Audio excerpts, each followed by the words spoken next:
আমাদের সহকর্মী শাহনাজ শারমিন যুক্ত হয়েছেন আমাদের সাথে। এরই মধ্যে যে প্রধান নির্বাচন কমিশনার এরই মধ্যে কেন্দ্রে উপস্থিত হয়েছেন, আমরা যতটুকু ছবিতে দেখতে পাচ্ছি তার গাড়িটি হয়তো প্রবেশ করছে কেন্দ্রে। শাহনাজ শারমিন, আশা করি আপনি আমাকে শুনতে পাচ্ছেন। আপনার মাধ্যমে আমরা দেখতে পাচ্ছি প্রধান নির্বাচন কমিশনারের গাড়িটি কেন্দ্রে ঢুকছেন। আপনার কাছ থেকে যদি সেই খবরটি আমরা একটু বিস্তারিতভাবে জানি। তিনি তার ভোট কেন্দ্রে ঢাকা ৮-এর আসনের তিনি ভোটার এবং এখানে তিনি ভোট দিবেন। তিনি গণমাধ্যম কর্মীদের সাথে কথা বলবেন। আমরা প্রত্যাশা করছি তিনি আমাদেরকে সার্বিক বিষয়টি বলবেন আজকের এই ভোটের সংসদ নির্বাচনের। এবং আমরা জানি যে ঢাকা ৮-এ ১১ জন প্রার্থী আসলে প্রতিদ্বন্দ্বিতা করছেন। প্রধান নির্বাচন কমিশনার দোতলায় পুরনো ভবনের এই কেন্দ্রের পুরনো ভবনের দোতলায় তার ভোট কেন্দ্র, ভোটের যে কক্ষ সেই কক্ষের দিকে এগিয়ে যাচ্ছেন। ঢাকা ৮ আসনে আসলে আমরা দেখছি যে বিএনপির মির্জা আব্বাস এবং একদলীয় জোটের নাসিরউদ্দিন পাটোয়ারি সহ মোট ১১ জন প্রার্থী প্রতিদ্বন্দ্বিতা করছেন। সকাল 7:30 থেকে ভোট শুরু হয়েছে এবং বিকেল 4:30 পর্যন্ত এই ভোট চলবে। এখন পর্যন্ত ভোটার উপস্থিতি ভালো ছিল এবং নির্বিঘ্নে ভোট চলছে এই কেন্দ্রে।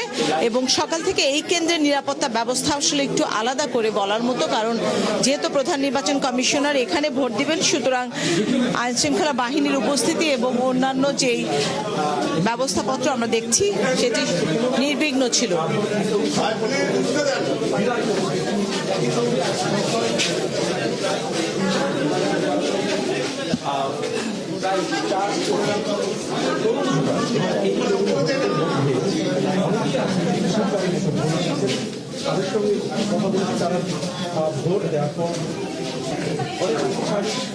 এইবার যারা এখানে এসেছেন উপস্থিত হয়েছেন তারা আসলে দুটি ভোট দিচ্ছেন। আমরা জানি ত্রয়োদশ জাতীয় সংসদ নির্বাচন এবং একই সাথে গণভোটের ভোটও তারা দিচ্ছেন। তাদের কাছে আসলে আমাদের মূল প্রশ্ন ছিল যে এখন পর্যন্ত তারা যে ভোট দিয়েছেন কোনো সমস্যা তারা পড়েছেন কিনা এবং দুটি ভোট দিতে গিয়ে তাদের সময় বেশি লাগছে কিনা। তারা বলেছেন একটু সময় বেশি লাগলেও তারা নির্বিঘ্নে ভোট দিয়েছেন। আমরা দেখছি ভোট কক্ষ নাম্বার 6 পুরুষ, এই কক্ষেই আসলে ভোট দিবেন প্রধান নির্বাচন কমিশনার। এখানে 1005 থেকে 1551 পর্যন্ত ভোট আছে।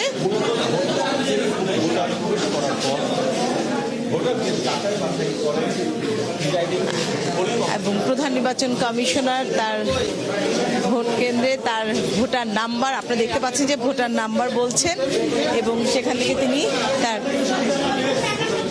ভোটের স্লিপ দুটি নিবেন। কোন কক্ষে প্রবেশ করছে না আমরা দেখছি যে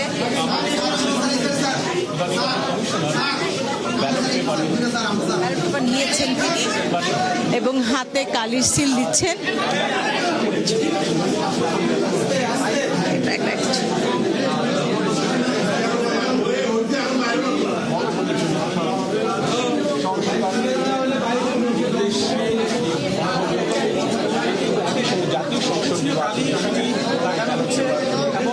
তার হাতে কালি লাগানো হলো। তিনি দুটি ব্যালটই নিচ্ছেন। এখানে যিনি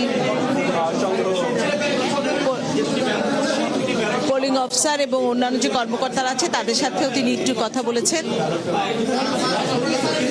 এখন তিনি আসলে গোপন কক্ষে একটু পরে প্রবেশ করবেন। তানিয়া, আমরা এরপরে আসলে ব্রিফিংয়ে আপনাদের সাথে আবার যুক্ত হব।